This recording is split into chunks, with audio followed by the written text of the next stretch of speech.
හරි මං අද ආවේ බොගමෝයෝ කියලා පැත්තකට මේ තමයි මේ මෙතන මාළු මාකට් එකක් තියෙන එහා පැත්තේ මෙතන. ඔහොම තියෙන මාළු මාකට් එක. ඉතින් මාළු මාකට් එකේ මේගොල්ලෝ මේ රිසර්ච් එකක් කරලා තියෙනවා. ඒ කියන්නේ සමීක්ෂණයක්. ඒ සමීක්ෂණය තමයි මේ දැන් ඉස්සර සාම්ප්‍රදායික ක්‍රමවලට මාළු අල්ලපු ක්‍රම හින්දා සමහර වෙලාවට මේගොල්ලොන්ට හරියට මාළු අල්ලන්න වෙන්නේ නැහැ. නැත්නම් ටෙක්නික් හොඳ නැහැ. නැත්නම් පරිසර හිතකාමී විදියට මාළු අල්ලන්නේ නැහැ.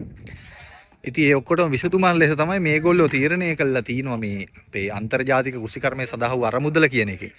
ඉෆාඩ් කියන ව්‍යාපෘතියෙන් තීරණය කළා තියෙනවා මේගොල්ලන්ට ඒ තාක්ෂණික දැනුම ලබා දෙන්න. ඒ කියන්නේ පරිසර හිතකාමී විදියට ඊට වගේම මේගොල්ලන්ට හොඳ මාළු අස්සන්නක් ලැබෙන විදියට කොහොමද මේක කරන්නේ කියලා. ඉතින් මම ආවේ ඒක අද ඩොකියුමන්ටරි එකක් විදියට හදන්න මේ කොහොමද මේ රිසර්ච් එක සිද්ධ වෙලා තියෙන නිසා ඒකේ තියෙන බෙනිෆිට් එක කොහොමද කියලා මේ ෆාමර්ස්ලට. ඒ කියන්නේ මේ ෆිෂ් කරන අයට. ඉතින් ඒක තමයි මේකේ විස්තරේ. මේ තමයි මුහුද යන බෝට්ටු ඕගොල්ලෝ පේනවා ඇති.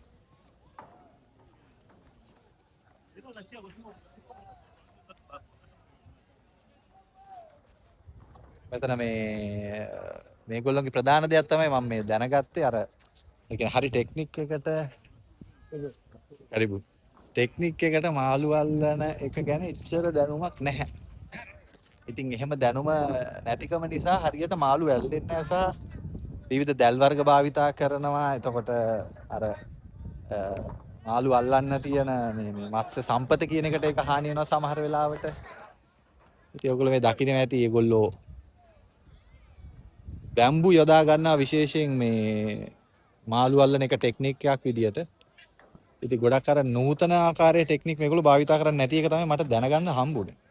ඉතින් අපි ගිහිල්ලා බලමු අපේ එක්කෙනා මේ ෂූටින් එකක් කරනවා අපේ මාළු වෙලෙන්දෙක්ගේ දීවරයෙක්ගේ